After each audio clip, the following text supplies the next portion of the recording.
Sahabat Gemaritim, kita jumpa lagi di program BBP Belajar Bersama PGSP. Dan kali ini kita sampai pada episode yang ke-8 dan kita akan diskusi tentang interpretasi foto udara pankromatik, morfologi gumuk pesisir bersama saya, Edukator Farid. Sahabat Gemaritim, jika kita mengingat di episode BPP yang ke-8 ya atau yang ke-7, kita sempat mendiskusikan atau menyinggung tentang interpretasi foto udara pankromatik untuk kepesisiran.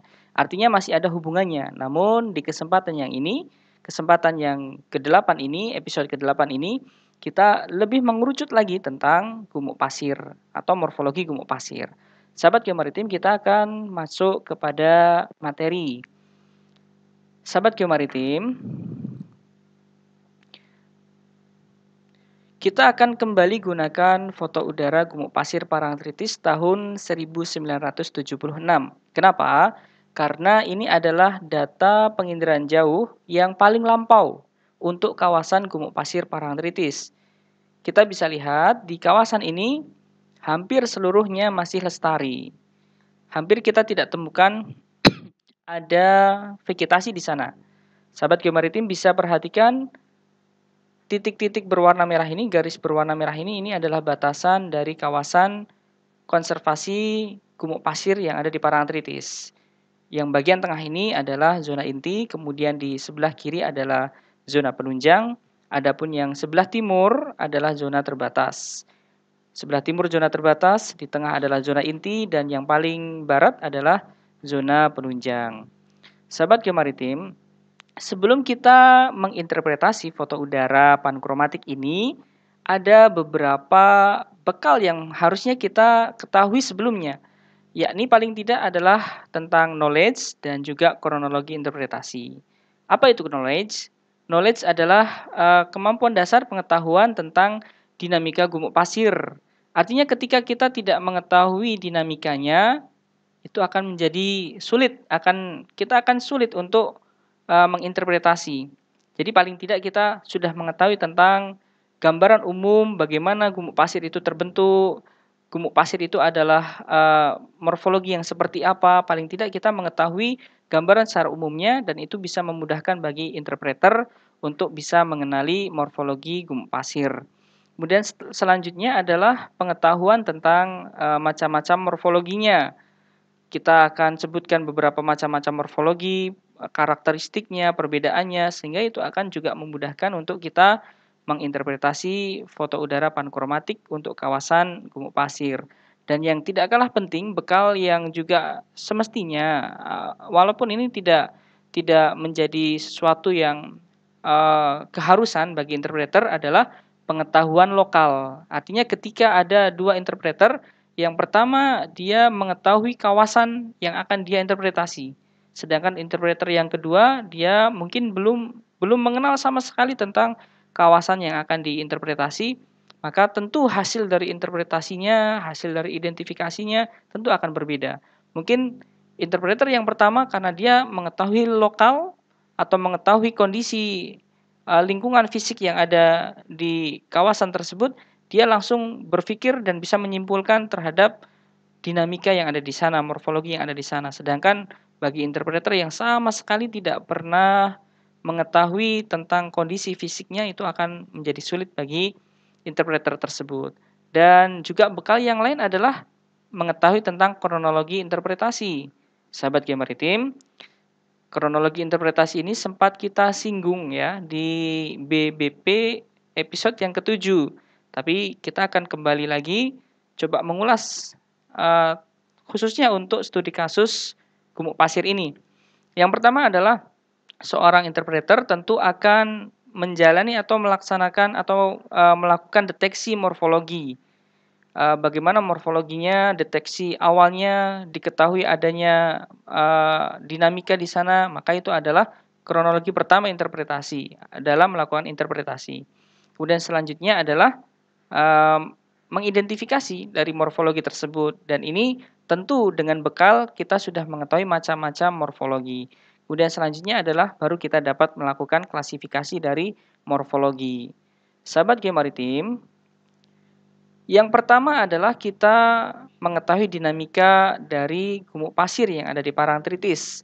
Dan ternyata gumuk pasir Parangtritis itu dinamika yang paling dominan dan ini menjadi kunci dalam aktivitas dinamika gumuk pasir adalah tentang adanya pengaruh angin dari angin tenggara dan ini kemudian disebut sebagai lorong angin. Secara umum, sahabat geomaritim, gumuk pasir ini berada di sebelah barat dari gawir sesar atau escarpment. Apa itu escarpment? Itu adalah dinding hasil patahan struktural. Dan ini merupakan perbukitan kars. Sehingga ketika ada angin yang datang dari arah tenggara, kemudian dia menabrak gawir sesar ini, escarpment ini, bukit kars ini. Maka kemudian otomatis angin ini akan berbelok. Kemana? Tentunya akan berbelok dari tenggara, dia akan berbelok ke arah barat laut. Dan ketika seluruh angin ini berbelok ke arah barat laut, maka terjadi sebuah akumulasi dari energi angin ini yang kemudian ini disebut sebagai lorong angin. Artinya di bagian lorong angin inilah terjadi dinamika gumuk pasir yang sangat dominan, yang sangat kuat, yang sangat tinggi sehingga membentuk bentuk-bentuk morfologi yang khas dibandingkan dengan daerah-daerah lain yang tidak dilalui oleh lorong angin. Sahabat geomaritim, selanjutnya kita juga perlu memahami tentang morfologi gumuk pasirnya. Paling tidak kita dapati ada 6. Ada 6 morfologi gumuk pasir. Yang pertama adalah barcan. Dan barcan ini adalah yang paling khas yang ada di gumuk pasir Parangtritis. Barcan ini biasanya terbentuk ketika sama sekali tidak ada penghalang. Artinya di muka atau dari arah datangnya angin itu sama sekali tidak ada penghalang yang menghambat angin sehingga kemudian angin itu bisa membangun struktur atau morfologi dari gumuk pasir yang kemudian berbentuk dengan bentuk barcan. Dan barcan ini cukup menarik karena dia sangat tinggi sekali, bisa sekitar sampai 10 bahkan 15 meter. Kemudian di antara morfologi yang lain adalah transverse. Sahabat geomaritim, transfer ini dia memiliki kekhasan bahwa dia memotong arah angin atau dia itu memotong arah angin artinya dia bertabrakan dengan arah angin. Ketika arah angin itu datang dari selatan ke utara, maka justru bentuk transverse ini dia akan berbentuk dari timur ke arah barat. Artinya dia memang berpotongan terhadap arah angin. Dan ini terjadi ketika angin itu terus-menerus bergerak secara konstan, maka kemudian terjadi bentuk transverse ini. Selanjutnya ada bentuk morfologi barcanoid. Hampir sama, namanya adalah barcan. Yang pertama adalah barcan, yang ketiga ini adalah barcanoid. Apa perbedaannya, sahabat geomaritim? Barcanoid ini adalah bentuk awal dari terbentuknya barcan. Artinya sebelum terbentuk barcan, awal mulanya terbentuk barcanoid terlebih dahulu. Berbeda dengan barcan, secara morfologi yang paling menarik adalah yang dapat kita perhatikan. Barcan itu terdiri dari tanduk barcan, yakni ujung-ujung dari barcan. Kemudian dia memiliki mahkota barcan atau puncak dari bukitnya itu. Sedangkan barcanoid, dia antara tanduk barcan yang pertama dengan yang kedua bersambung dengan tanduk barcan yang lainnya. Artinya tanduk barcan ini selalu berhubungan. Sedangkan barcan atau barcan yang sudah terbentuk antara tanduk barcan satu dengan yang lainnya tidak saling bersinggungan, tidak saling berhubungan. Maka ini disebut dengan barcan. Ketika tanduk barcannya itu masih bertemu, maka itu disebut dengan barcanoid. Artinya barcanoid adalah awal dari pembentukan barcan. Dan juga sekaligus barcanoid itu bisa jadi menunjukkan adanya kerusakan dari sebuah ekosistem atau morfologi dari gumuk pasir ketika barcan itu sudah terbentuk, akhirnya kemudian ada penghalang angin, mungkin ada vegetasi yang tumbuh. Akhirnya tanduk barcan ini kembali berhubungan atau saling bersinggungan antara satu dengan yang lainnya. Sehingga dengan ini kita bisa simpulkan barcanoid itu adalah awal barcan, setelah itu barcan terbentuk, dan tatkala ada penghalang-penghalang atau perusak-perusak morfologi gumuk pasir, barcan itu kembali menjadi barcanoid. Sahabat geomaritim, selanjutnya morfologi yang bisa kita kenali adalah longitudinal. Artinya dia memanjang searah dengan datangnya angin. Hal yang paling berbeda atau mendasari perbedaan antara transverse dan longitudinal, transfer berpotongan antara arah datang angin, sedangkan longitudinal dia sejajar dengan arah angin bentuknya. Kemudian sahabat geomaritim, morfologi gumuk pasir yang selanjutnya adalah parabolik. Parabolik hampir mirip dengan barcan, bedanya adalah barcan dia memiliki arah hadap sesuai dengan arah datang angin. Artinya dia membelakangi arah angin. Sedangkan parabolik justru sebaliknya. Dia menghadap persis terhadap arah datangnya angin. Arah datang angin, kemudian parabolik justru menghadap arah datangnya angin.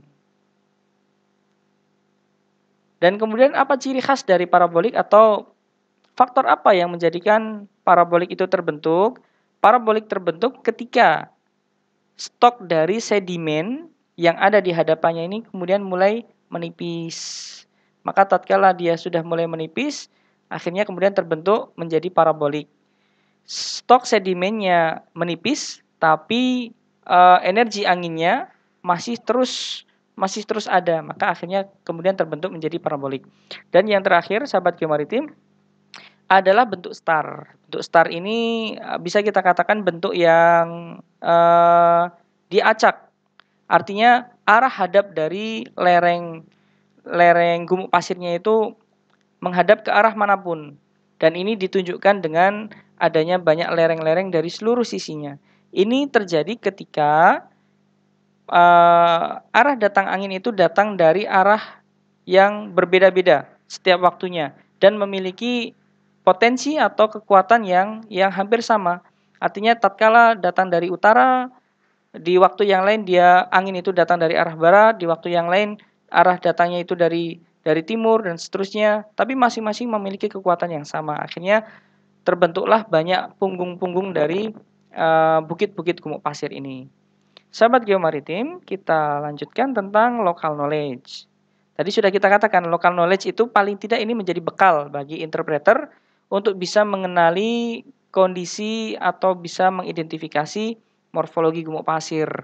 Contohnya adalah ketika kita sudah pernah datang ke sana, kita akan mengetahui bahwa gundukan-gundukan pasir itu relatif atau biasanya pada umumnya tidak memiliki vegetasi misalkan.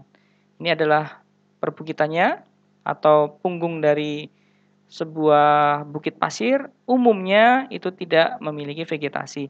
Maka ketika kita melakukan interpretasi terhadap foto udara, kemudian kita dapati ada satu wilayah yang secara umum tidak ada vegetasi, maka interpreter akan kemudian bisa memberikan kesimpulan nampaknya di situ adalah bukit-bukit dari gumuk pasir. Kemudian juga tatkala kita melihat ada objek-objek yang memiliki kekhasan, vegetasi-vegetasi yang khas, ini juga akan teramati dari foto udara.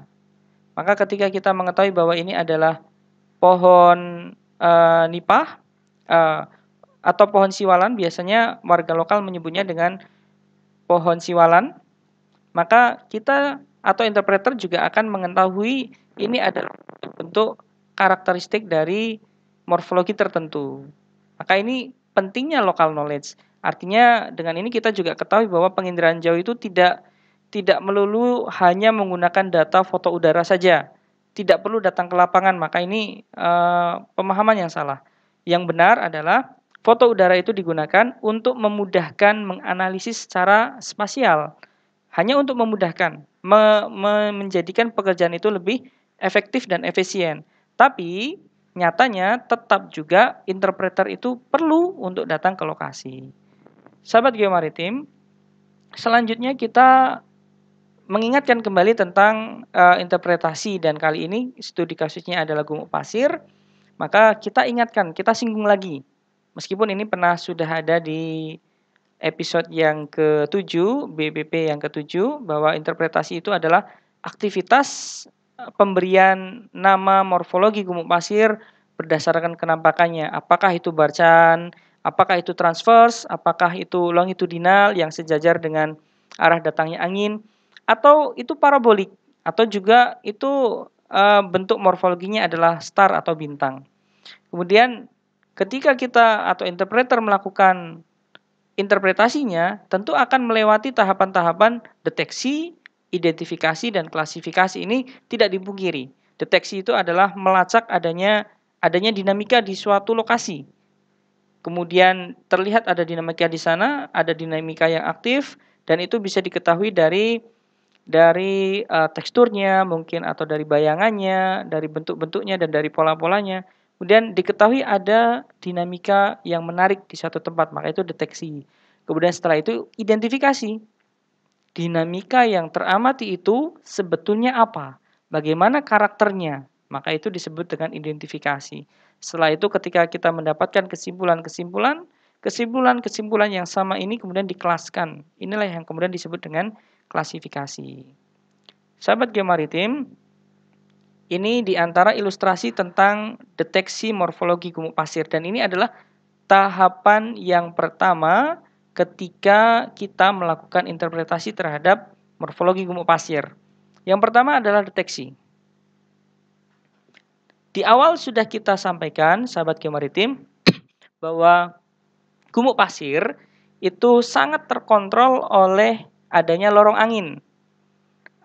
Angin yang datang dari arah tenggara, kemudian berbelok ke arah barat laut, kemudian terkumpul, tersentralisasi di satu lokasi. Maka lokasi ini yang disebut dengan lorong angin, dan jika kita gambarkan, lorong angin itu berada pada batas yang telah kita beri tanda dengan garis merah ini. Ini adalah lorong anginnya. Maka tatkala lorong angin itu kita tempatkan di satu lokasi, atau kita sudah mengetahui identifikasi dari dinamika lorong angin, ternyata kalau kita perhatikan, sahabat geomaritim, kita bisa melakukan identifikasi. Di bagian inilah, di bagian tengah dari kotak merah inilah, terdapat banyak kenampakan-kenampakan yang sangat bisa diamati. Di sini ada pola-pola, kemudian ada bentukan-bentukan lembah, ada bayangan-bayangan yang sangat beragam. Berbeda ketika kita mengamati bagian di luar dari lorong angin. Teksturnya halus, bayangan nyaris sangat sedikit. Dan juga kita lihat di bagian lain, di bagian dari timur, kita juga bisa mengamati bagian di timur ini nyaris tidak ada morfologi yang unik, yang khas, yang mencolok. Berbeda ketika kita mengamati bagian yang ada di lorong angin. Inilah kita melakukan deteksi, yakni mengambil kasat mata di mana lokasi-lokasi yang ada kenampakan atau dinamika yang lebih dominan dibandingkan dengan lokasi-lokasi yang lainnya sesuai dengan tema yang sedang dikaji, yakni gumuk pasir. Sahabat geomaritim, selanjutnya kita berpindah pada identifikasi morfologi gumuk pasir.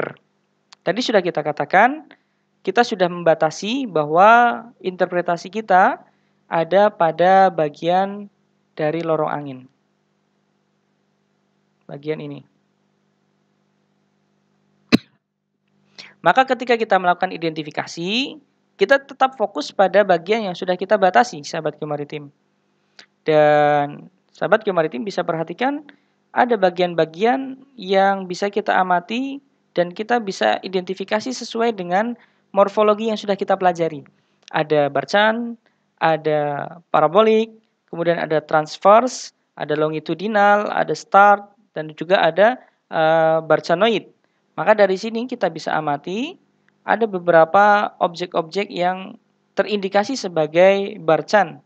Contohnya jika sahabat geomaritim perhatikan, pada bagian yang kita tunjukkan ini, di sini kita dapati ada tanduk Barcan, bagian ini. Di bagian selatannya atau di bagian barat dayanya juga kita temukan ada tanduk Barcan. Ternyata di bagian tenggaranya kita dapati ada objek atau ada penampakan yang memiliki bayangan yang sangat kuat. Ini menunjukkan bahwa daerah ini adalah daerah yang memiliki morfologi atau topografi yang tinggi.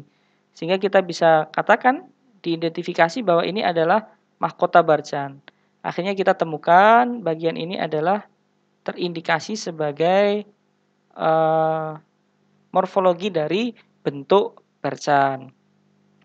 Sahabat geomaritim, maka kemudian kita kumpulkan beberapa lokasi-lokasi yang memiliki kesamaan dengan lokasi yang sudah kita identifikasi. Ternyata kita dapati ada beberapa Barcan yang kita temukan di gumuk pasir Parangtritis ini, khususnya di zona inti. Inilah yang kemudian disebut dengan identifikasi morfologi dari gumuk pasir. Kita pelajari dahulu morfologi itu apa, kemudian kita terapkan itu ke dalam interpretasi kita atau ke dalam identifikasi ketika kita melihat kenampakan visual yang ada di foto udara. Sahabat geomaritim, kemudian ketika kita sudah mengumpulkan kenampakan-kenampakan morfologi yang sama, diidentifikasi dengan morfologi yang sama, maka kemudian kita bisa klasifikasi. Klasifikasi artinya pengkelasan, menggabungkan seluruh karakter-karakter yang sama, sifat-sifat yang sama, dan di studi kasus ini, karena studi kasusnya adalah gumuk pasir, maka klasifikasinya adalah klasifikasi morfologi gumuk pasir, dan ini adalah bentuk dari morfologi Barcan. Ternyata dari interpretasi sebelumnya, yang kita lakukan identifikasi ini, kita dapati ada beberapa Barcan-Barcan yang kita temukan. Ini adalah Barcan-Barcan yang kita temukan. Sahabat geomaritim, ini sebelumnya kita sampaikan dahulu bahwa yang kita gunakan ketika melakukan interpretasi ini adalah foto udara pankromatik dan dia orto, artinya tegak. Benar-benar kita mengamati dari atas permukaan, sedangkan kita ilustrasikan atau kita tunjukkan hasil dari identifikasi ini. Pada klasifikasi ini kita gunakan foto udara condong, tujuannya agar lebih menunjukkan lokasi yang lebih dekat kepada sahabat geomaritim. Dan kita dapati ada beberapa lokasi-lokasi dari hasil identifikasi tersebut, kemudian kita klasifikasikan ke dalam klasifikasi morfologi gumuk pasir dengan bentuk Barcan. Sahabat geomaritim, ada hal yang menarik yang ingin juga kita singgung di kesempatan kali ini. Foto udara yang kita gunakan tadi adalah foto udara tahun 1976, artinya masih sangat lestari. Gumuk pasir masih sangat lestari, bentuk-bentuk morfologinya masih sangat ketara untuk dilihat secara visual. Dan ini kita tunjukkan penggunaan foto udara Parangtritis tahun 2015. Kenapa? Karena kita ingin menunjukkan ternyata gumuk pasir sudah mulai rusak. Kelestariannya sudah mulai terkikis, kemudian ada beberapa vegetasi-vegetasi yang mulai tumbuh di sana, dan ini menunjukkan adanya kerusakan dari dinamika gumuk pasir. Di awal tadi sudah kita jelaskan, ada satu morfologi yang bisa menjadi indikator bahwa gumuk pasir Barcan itu telah rusak, yakni morfologi adanya Barcanoid. Tadi sudah kita katakan Barcanoid adalah awal terbentuk dari Barcan. Kemudian setelah Barcanoid terbentuk, semakin besar pasokan pasirnya, semakin tinggi mahkota Barcannya, akhirnya kemudian terbentuk dengan morfologi Barcan. Tapi ketika suatu saat pasokan pasirnya berkurang, maka otomatis Barcan ini akan kembali menjadi bentuk Barcanoid. Coba kita akan perhatikan di foto udara yang lebih dekat, dan ini adalah foto udara condong. Kita tunjukkan. Sahabat geomaritim, ini yang sedang kita diskusikan tadi, adanya barcanoid. Ternyata bisa kita lihat di bagian yang pertama ini adalah bekas barcan atau bangkai barcan yang sudah rusak. Dan di bagian selatannya ini juga terindikasi ini adalah lembah dari barcan. Tapi ternyata antara tanduk barcan yang satu dengan yang lain sudah bergabung, sudah terpisah. Atau boleh jadi awalnya di sini adalah barcan yang sangat besar, kemudian mahkota dari barcan ini rusak akibat adanya penurunan dari angin. Kalau kita lihat sahabat geomaritim, coba perhatikan ada objek rumah di sini. Kemudian kalau tadi sudah kita jelaskan, lorong angin itu terbentuk ketika angin datang dari arah tenggara, kemudian dibelokkan oleh perbukitan kars, akhirnya dia bergerak ke arah barat daya. Maka tatkala angin datang dari arah yang kita tunjukkan ini, tapi kemudian dia terbentur dengan adanya objek vertikal yang dalam kesempatan kali ini ternyata kita identifikasi adalah adanya bangunan rumah. Ketika ada bangunan di sini, kemudian ada banyak cemara udang yang ditanam di bagian selatannya, otomatis kekuatan angin itu kemudian menurun. Ketika kekuatan angin menurun, maka sumber atau pasokan dari pasir itu akhirnya kemudian habis. Dan tatkala pasokan pasir itu habis, sahabat geomaritim, akhirnya terjadi penggabungan barcanoid di bagian ini. Ini adalah barcanoid yang bergabung sampai di bagian bawah. Ini terjadi karena pasokan pasir berkurang di bagian ini. Sahabat geomaritim, itu yang bisa kita diskusikan di kesempatan kali ini. BBP episode ke-8 tentang interpretasi foto udara pankromatik morfologi gumuk pasir, dan kita tambahkan di akhir kesempatan,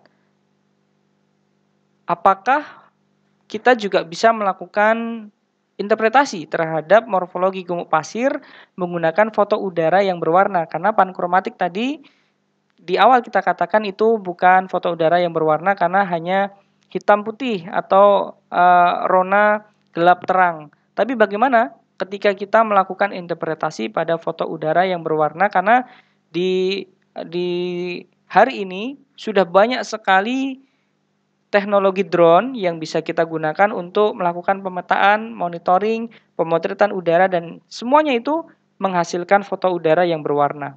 Maka bisakah menggunakan data itu? Maka jawabannya bisa. Karena sahabat geomaritim, dengan menggunakan foto udara yang berwarna, coba perhatikan di layar kaca dari sahabat geomaritim, dengan ketinggian antara 80 sampai 100 meter di atas permukaan atau di atas surface, di atas permukaan tanah, seluruh kenampakan-kenampakan bisa sangat terlihat jelas. Ini sangat memudahkan interpreter untuk melakukan deteksi, kemudian melakukan identifikasi, dan juga melakukan interpretasi. Dan juga sahabat geomaritim bisa perhatikan ada kesan bayangan yang sangat baik ketika kita menggunakan foto udara berwarna.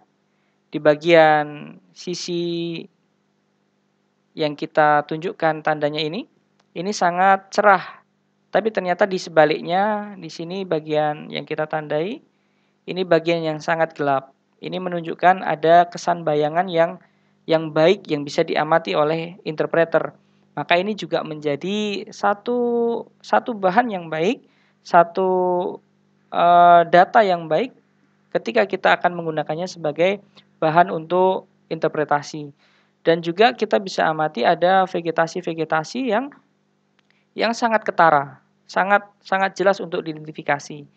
Dan sahabat geomaritim tadi sempat kita singgung, gumuk pasir itu memiliki vegetasi-vegetasi yang khas, yang unik, yang memang dia habitatnya ada di gumuk pasir atau kemudian disebut dengan vegetasi in situ atau vegetasi natif. Vegetasi natif adalah vegetasi yang memang asli tumbuh di daerah tersebut. Contohnya adalah di gumuk pasir.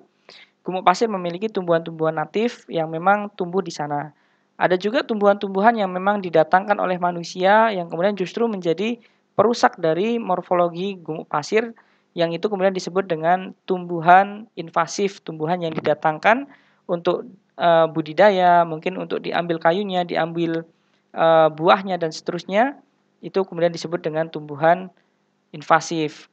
Kita bisa melihat dengan foto udara berwarna ini, vegetasi akan sangat ketara, karakteristiknya atau apa istilahnya kalau dalam vegetasi mungkin fisiknya sangat jelas, kemudian bentuk dari daunnya sangat jelas dan ini akan sangat membantu ketika kita melakukan interpretasi.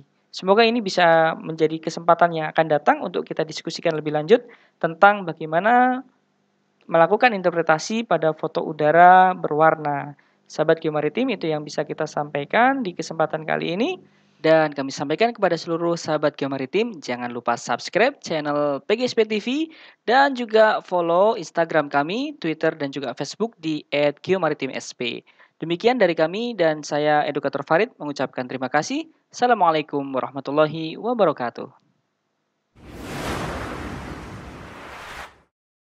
PGSP